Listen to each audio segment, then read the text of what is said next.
ஏப்பா கல்யாணமே வேணாம் வேணான்னு ஒரு தவ வாழ்க்கை வாழ்ந்துட்டு இருக்கிறதா சொன்னியே, அதெல்லாம் பொய்யா? என்ன உளறீங்க? ஏப்பா நான் உளரலப்பா. உள்ள நடந்ததெல்லாம் பார்க்கும்போது உன் தவத்தை கழிச்சிட்டியோன்னு ஒரு டவுட் வந்துருச்சுப்பா.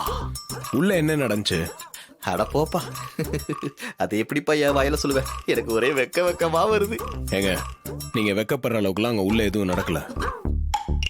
என்னது வெக்கப்படுற அளவுக்கு ஒன்றும் நடக்கலையா? அட பாப்பா, நீ ரேவதி கிட்ட ரொமான்ஸ் பண்ணிட்டு இப்ப வந்து என்கிட்ட டபாய்க்கிறியா? இங்க பாரு, என்னால ஏமாத்த முடியாது. நான் பாக்குறதுக்கு வேணா ஏமாளியா இருப்பேன், ஆனா புத்திசாலி. நீங்களும் உங்க புத்திசாலித்தனமா எதையாவது அறகுறையா பார்த்துட்டு உளறிட்டு இருக்காதீங்க. என்ன என்ன என்ன என்ன நான் நான் அறகுறையா பார்த்தனா? இங்க பாரு, நான் உன்னை விட அனுபவசாலி. I know everything. உங்க அனுபவத்தை பத்தி எனக்கு நல்லா தெரியும். நீங்க நினைக்கிற மாதிரிலாம் அங்க எதுவுமே நடக்கலங்க. ஏப்பா அப்ப என்னதாப்பா நடந்துச்சு சொல்லு. ஏங்க, ரேவதி கையில மருதாணி வச்சிருந்தா. அப்ப அவளுக்கு போன் வந்துச்சு. அப்போ போன் எப்படி அட்டன் பண்ண முடியும்? அதனால போன் அட்டன் பண்ணி காதுல வைக்க சொன்னா. நானும் அட்டன் பண்ணி காதுல வச்சேன். அவ பாட்டு பேசிட்டு இருந்தா. அவ்வளவுதான் அங்க நடந்துச்சு. அடச்ச போப்பா, இதத்தான் நீ அங்க பண்ணிட்டு இருந்தியா? இதையா நான் வெளில இருந்து பாத்துட்டு இருந்தேன்? இதுக்கு ஒரு வேலை மணிக்கிட்டு நான் காவல்ல வேற இருந்தேன். இத வெளில போய் நான் சொன்னேன்னு வச்சுக்க, எனக்கு தான் வெக்க கேடு. இதுல பெரிய புத்திசாலின்னு உங்களுக்கு பில்டப் வேற. ஏப்பா அத பார்த்த உடனே என் மைண்ட்ல ஒரு படமே ஓடிச்சுப்பா.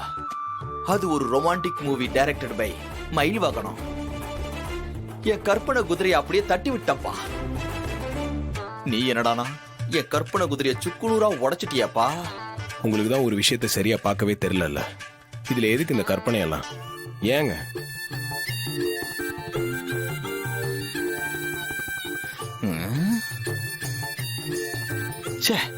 சிலம்பா இப்படி என் மூஞ்சில துப்பிட்டு போறானே.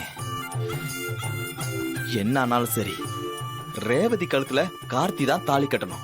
என் கற்பனை எல்லாம் ஃபியூச்சர்ல நிஜமாவே நடக்கணும். சிலம்பத்துக்கு ரேவதிக்கு கல்யாணம் நடக்கணும். ஓ மை கடவுளே, நீதான் இந்த கல்யாணத்தை நல்லபடியா நடத்தி கொடுக்கணும். ராஜா, ஈவினிங் பொண்ண ஊர்வலமா கூட்டிட்டு போக கார் ரெடியா இருக்கா? எல்லாம் ரெடி பண்ணியாச்சு மேடம். கார் ஈவினிங் வந்துடும். அப்புறம் கேட்டரிங் ஸ்டாஃப்ஸ் எல்லாம் இன்னைக்கே வந்துருவாங்கல்ல? எல்லாம் பேசிட்டேன் மேடம். அவங்க நேரா மண்டபத்துக்கே வரேன்ட்டா. அப்புறம் ஸ்டேஜ் அலங்காரம் பண்றதுக்கு அதுவும் ரெடி பண்ணியாச்சு மேடம்.